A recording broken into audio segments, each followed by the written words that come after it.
So do we feel that the double dribble violation set the tone? Come on, for Ken Doc's? is right there. How can you not see this, Ken? Change that rule? You can't do that anymore? And travel. Well, they did change that. You can travel in the NBA now. Hey, we are in Brooklyn. Street ball, that's where they do a lot of that. Come on. That was just right at the top of the game, and you got to think that was the beginning of what we know was the end for Doc Rivers. But we'll get to that. Welcome to The Jump. I'm Rachel Nichols. Our featured Hall of Famer, Tracy McGrady, is back with us. Mr. PJ Carlesimo is back with us. Thank you. We're very, very happy. And Michael Rappaport is waiting in the wings here. We are stacked here. Mike will be with us for the next segment. But first, guys, here is a news flash for you. Winning, it turns out, is hard. And winning over and over again, that's even harder. Yeah, I know. You come to The Jump for this kind of razor-sharp analysis here. But really, while it sounds ridiculous to have to say this out loud, I am stunned every year when the reality of that comes along and smacks a team in the face, as it has appeared to smack the Los Angeles Clippers. Allow me to review the Clippers season so far. They started out healthier than they have been in years, and with more continuity and talent than 90% of the other teams in the NBA. And they played up to that talent for the first month of the season, and that was fun to see. But here's the thing. These games, they're not played in a vacuum. You're not just trying to win one game 82 times. You are trying to build a tower of wins. And yeah, that's the part where it gets harder, because it requires keeping up the effort and communication consecutively, night after night. And this seems, confusing right now to Los Angeles. They've lost 3 games in a row to teams with much less talent, last night's game in Brooklyn being the most graphic. And afterward, Doc Rivers summed up the problem as well as anyone. Quote, "We've been walking around like we've done something. Look, we haven't done crap," Doc said. "And it bothers me on a basketball level. I didn't like it. I didn't want us to lose, but I'm all right with it, honestly, because I think you deserve it when you do that." Folks, this is why Golden State's 73-win season remains so crazy impressive, even though they didn't win a title at the end of it. Frankly, it's why the Warriors are so impressive right now, because they have won 12 straight. That is hard. If the Clippers want to play in Golden State's sandbox, and they say they do, weeks like they've had this past week, they just can't happen even in November. Now, guys, we also have to talk about the specific meltdown, of course, that occurred at the end of the first overtime last night. Doc, you see him arguing with Ken Maurer, called him for a tech because Doc crossed the court when he was talking to the other official, and then he gave the second tech, and you can see Doc really not happy with that as he's getting thrown out of the game. I mean, look. I played for Doc for 3.5 years, and I've never seen him react that way. You listen to the announcers here; they say the same thing. They were. I know we have had. They said they've never seen him that mad. Animated discussion. Well, there's a history. Lauren Holtkamp had an issue before with the Clippers, Paul, yeah. And he was having a civil conversation with Lauren. She was trying to walk him back to the bench, and Kenny Maurer, a veteran official, came in looking out for the younger official and fired in with the first tech, which upset Doc. Then came the second tech. Which is okay, because just like Doc is protecting his players, Kenny was protecting Lauren. protecting One Lauren. tech would have been fine. One tech would have been fine. I don't think Doc would agree now, but he lost it because he's telling Kenny, now, what are you talking about? Right. I was talking to her. You were over there. You had nothing to do with the play. Then forget about it. I think this is bigger than, that little episode right there. It's probably a cumulative things that escalated throughout the look, I was just talking about his guys not putting forth what they need to win a bunch of games. And you heard his quote afterward. He is frustrated because you do get this feeling with the Clippers. They almost read some of their... this is one of the smartest teams, smartest locker rooms in the NBA, but it almost seems like they read some of their own press in the first month. These guys have been together for quite some time, and you... with them being healthy with this core group, they showed how good they can be. Now, the complaint is, can they stay focused and sustain this throughout the season? That's a separate thing, right? It's not just being good enough to win. It's being good enough to win over and over. The bar is set really high. He's seen this before. And by the way, next game is at Cleveland. Right. They've lost 3 in a row. Hates the way they lost last night. And guess where we got to go after that? Right? There was a lot behind this. And there may be history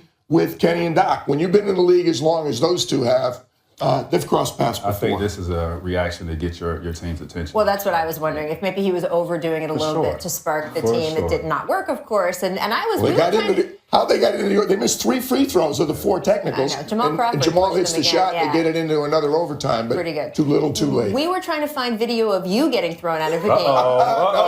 What we got? We got Coach? Tracy, we couldn't. Nothing? He's clean. He's College, spotless. yes. NBA, Come on, no. Coach. Look, but he NBA, is. You can see him holding back. I spent Pop, right? 5. Bud's in there close. I spent Yeah. 5 years, but because I know Pop, I knew I'd get to coach a couple games a year when Pop got thrown. Right. Pop's got a shorter fuse than just about anybody. Coach a little darker right there, too. Look at him. He was a lot darker, a little more cash. That's so nice. That's very impressive, though, that you've never gotten thrown out. We'll see if by the end of the show you get thrown out of the show. I may get thrown Tracy today. can hold you back. If Mike Rappaport comes on, you never know what's going to happen. I want to move on to San Antonio, where they suddenly can't win a home game for some reason. And last night's loss to Orlando, particularly rough for Tony Parker. 29 minutes, 0 for 6 shooting, 2 rebounds, 3 assists. I mean, look, the struggle's real for the 34-year-old Parker. He is averaging 11 points and 4 assists per game this season. You've both been part of the Spurs organization. You know Tony and how important he is to that locker room, especially with Tim gone. But still, at some point, Pop is going to have to move on from him. Do you think it's time? I think it's time that you cut his minutes down. He can't be the primary guy for this team. What he was so good at as being one of the best point guards in our league is because of his speed. He gets into the paint. He's one of the best at getting in the paint and with his little floater. That is no longer the case with Tony Parker. He's slowed down a lot. These guys that he's playing against they're fast. I think he has to cut back on his minutes because he just can't provide that on a consistent basis anymore. Now, he'll give you sparks here and there, but as far as being consistently, I don't think he can provide that. Well, it was interesting. I was talking to Pop yesterday, trying to find a restaurant in Los Angeles, not for any good reason. I said, Pop, man, I'm going to be in L.A. That's Where am I going to go? reason, PJ. He gave me, and I said to him, how's Manu and Timmy going? Because they're Tony going. They're the 2 guys I was with the longest. And he was bragging on how well Tony was playing. Now, I was in Rio this summer broadcasting the Olympics, and TP played pretty well for France. But that's kind of telling because both he and Manu have a lot of years where they played all the way into May or June, and then they always play for Argentina and France in the offseason. So it's difficult. Is Tony Parker the player he was a couple years ago? Absolutely not. But Pop was, and this is talking to me, not talking to, for publication. He said, no, I really like the way he's running the team. I like his attitude. He's been real great with the transition because this team is now Kawhi's team and LaMarcus's team. They're also trying to integrate Pau Gasol into the mix right now. I think you're right. Patty Mills is playing great. He's got no problem giving Patty more minutes. Dan Green's still a young guy. I think they're okay. They were playing extremely well. You referenced it in the beginning. They haven't lost on the road. All 4 of their losses in the AT&T. They lost 1 game at home last year. One thing Tony Parker is a smart basketball player. So he can go out there and still run the team.